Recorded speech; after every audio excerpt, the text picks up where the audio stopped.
Okey, lepas skamer menggunakan wajah saya dengan menggunakan teknik AI untuk scam orang lain, skamer lahanat ni makin berani menggunakan wajah video Ketua Polis Johor pula untuk memperdaya mangsa-mangsa mereka lain.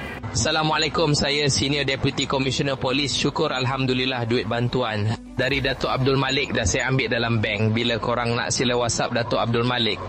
Untuk rakyat Malaysia, paling mudah untuk anda tahu bahawa video itu merupakan video palsu yang telah di-AI kan. Anda perlu dengar betul-betul teliti suara, bukan suara sebenar pemilik individu dalam video tu. Yang kedua, saya lihat banyak trend dia sekarang pakai video polis yang beruniform. Saya nak bagi tahu anda semua, polis beruniform takkan promote barang-barang giveaway, hadiah ataupun apa sahaja produk-produk yang dijual.